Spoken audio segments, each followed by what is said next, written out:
you just a quick look at some of the different things that survived the winter. Here's some mustard. This is green wave.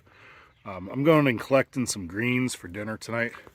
We have all these different soil bags. I'm going to be transitioning out of these, but we had moved these to our place when we moved to this house last late summer. And we've still got a lot of things that survive. Mustards, collards, arugula. Got some chard here. Collecting all of this for dinner tonight. This is in our kitchen garden. I'm going to go around the back side and go look at some other stuff. But here's the beginning. This is going to become an herbal garden space.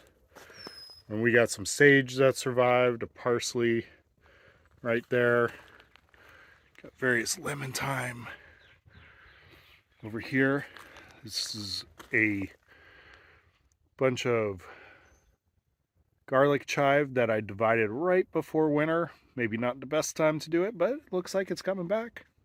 So let's go look around at the other side. This is one of the plants I'm really happy that survived. This is this red kale. Now, when we were at our other place, this had already gone through a northern winter.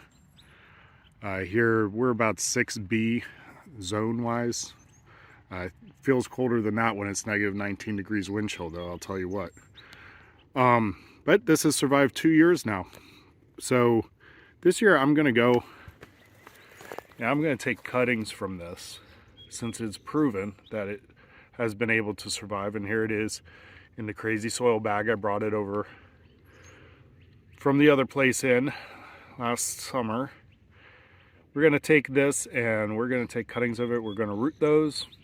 We're going to see if this particular one will continue to be a cold hardy one that we can stick out into our permaculture orchard spaces. I'd like to have just kale as a regular that survives year after year. I can take cuttings of and continue to propagate it. Sort of a landrace system where you're trying to adapt things to your local climate and get them to continue to come back perennially each year. Working on another landrace project with kale as well. I'll talk about that in a later video. Well, here we are. This is where our main raised beds are currently living. This is what we call the Valley Orchard or South Orchard. Had a number of things survive. That there, I believe that's some multiplier onion, potato onion. Got various lettuces, parsley. Got some sort of brassica here. Might be a collard. These all went through the winter. I haven't planted anything in here. These are leeks. I put them in late, so they never really developed. It's okay. We can still use them. Can cut them, use them as green onions or whatever. Just a couple of arugulas that I threw down seed right at the end of the fall. And those are starting to pop. Got some really nice arugula over here. Use that for a salad later. Pick some of that. I think it's already, we had some temperatures in the 70s.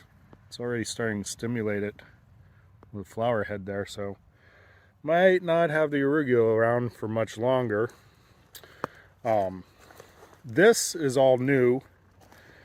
What's seeded in here, I've got radishes and peas. That's the first thing. This we filled with just kitchen scraps all winter long. And with the snow and the ice and everything. Then we topped it off with some soil.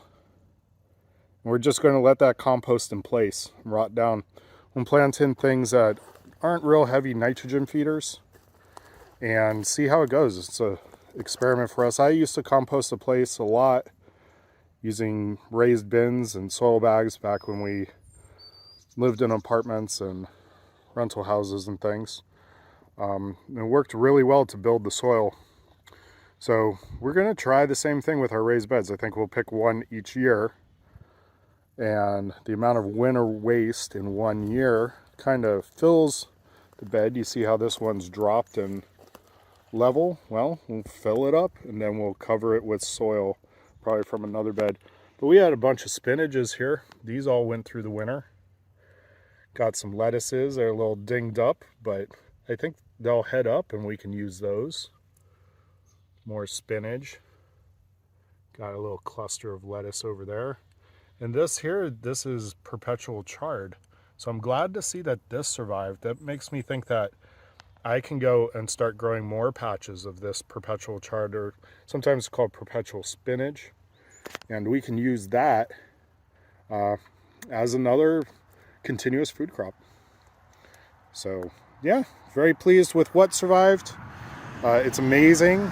I didn't cover these at all. These were all exposed basically to the wind, exposed to the elements, buried in snow. I love it when they're buried in snow. That helps create kind of an insulation for them and protects them from those winds, which is really the thing that kills them the most. We'll be putting in another 2 raised beds in this space. We just built the other 2 raised beds. And we're still waiting. Trees are beginning to bud out. And get this going.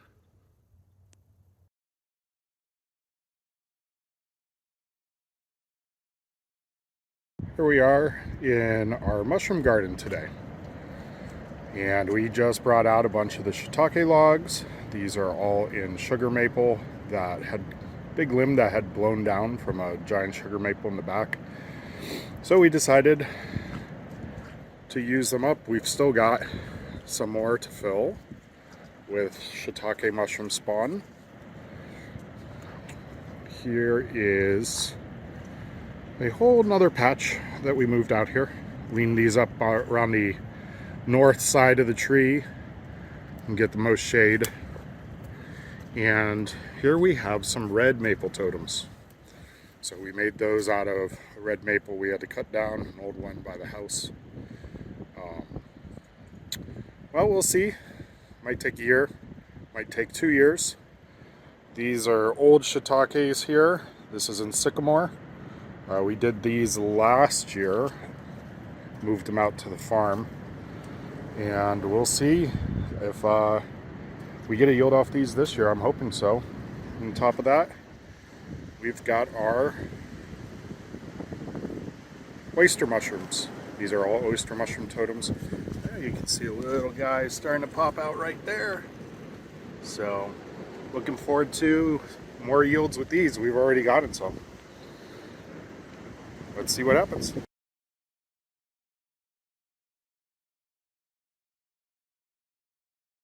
Hi friends, relatives, and members of my community. Today we are talking about rewilding and foraging and why that's important. So foraging for wild edibles, I think, is a really important survival skill. It's something our ancestors knew how to do and would have done, would have contributed to their food and their ways of life. And I think it's very important wherever you live, whatever climate that you live in, to figure out what your wild edibles are. And oftentimes these are your weeds. Things that we're spraying or ripping out are actually quite healthy for us and very good for us. For instance, the ubiquitous dandelion, bane of people who love perfect lawns.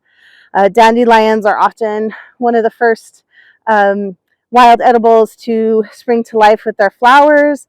This is very good for bees. Some of the first food that they're getting after their wintering in their hives. And dandelions are very nutritious for us. They're diuretic, they're good for bladder health, and dandelion fritters are delicious. So you can pick a bunch of the flowers and put them in a little batter and fry them up. Very tasty. Just make sure that the ones you're choosing are not near any roads where car waste can contaminate them, or our little four-legged poochy friends who like to wee on the side of bike paths, so avoid those. But that's just one example. But wherever we are, wherever you are, there are wild edibles, and it's important to know what they are and to try them out. So we did this actually when we lived in California during the pandemic lockdown, where we were all stuck inside, and we made a point of figuring out what were the wild edibles in our area, and let's go on a field trip, harvest them, and eat them. And surprisingly, so many of them were so tasty, so delicious, and there was like so much wild free food available. And so here in the Northeast, we're on a journey to learn about the wild edibles here. And there's many. The food opportunities here are amazing, especially for someone like me who grew up in the desert, which is a much more fragile ecosystem than here in many ways. Um, but we are talking about today, we're talking about ramps and finding them and also reestablishing them, because a lot of our wild foods have been over foraged, over harvested. American ginseng comes to mind. It fetches a very good price, and it's often over harvested. It's not sustainably harvested, and some of these things are in decline and endangered, and ramps is one of those things. So we're going to talk about ramps today and about rewilding them, so we can also help Mother Nature along as well and establish things for ourselves for future use in our perennial, ever evolving food forest. So let's go see what Ed is up to.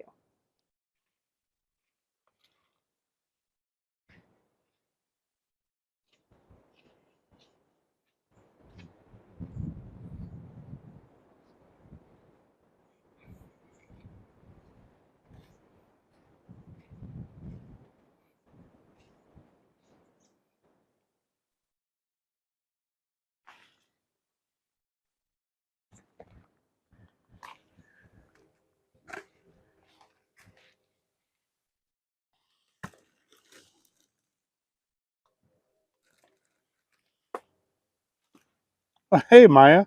Hey. So here I am. I got a bunch of ramps here in New York. Some people call them leeks. I guess that's a more New England sort of thing to say. And we're planting them out. We're going to reestablish them here on the land. But this is a nice raised area here. We've got kind of a swampy ground right there to give them lots of water. But it's a little bit of a hill. It drains pretty good. And we're just going to keep planting them till we get a ramp patch here. Let me show you here. We went last year in the fall. We knew we always wanted to get more ramps here on the land because there's none existing anymore. I think this back in the early 1900s was a cow pasture, and they had clear cut all the trees in the 1800s, of course. We want to try to reverse some of that here in our woodland, but we know these will establish. Check this out. We planted these back in the fall, and these here at the beginning of a ramp patch. We've got more ramps all over the land. I've been planting them here and there. I've got some under the hickory trees, as you've seen before. I've got some over there, as you've seen before. We're going to continue to establish this native plant back to the land where it should belong. This is a plant that has existed here forever until people wiped them out through over harvesting or huge cattle grazing or whatever. Um, we're going to get big patches established again on the land. I'm looking forward to that. So Ramps are in the allium family. They're related to garlic or onions or leeks. I generally have been planting 2 of these in each hole. You don't need any fertilizer. You just need to get these out in the woods and they come up. And so here we're going to create a thing. We're building a path up through here. Um, I think we're going to call it Ramp Hill if we get them established. It'll be a neat part of the land, at least for the springtime. Alliums, not alliums, all of them, but ramps especially, reproduce by cloning. They also reproduce through seed. So we're hoping that these different plants that we've grabbed here, we had these shipped to us. I can't remember from where, somewhere in the south. They still have a lot of ramp patches in Appalachia that haven't been over harvested. Here we're in the Appalachian foothills, and they used to grow wild here everywhere, and we're going to reestablish that. I think rewilding your forests is a very important thing. I think that is a key for diversity, for creating a better permaculture system. You find the plants that used to live here. One of the other things we're doing, we're going to be rewilding chestnut trees. The chestnut blight went and wiped out most of our native trees, but we're going to try to bring them back here on this land. As they say, plant a tree even when you're old and make it produce for generations. I'd love my great or even great great grandchildren to live off of the chestnut trees I plant today.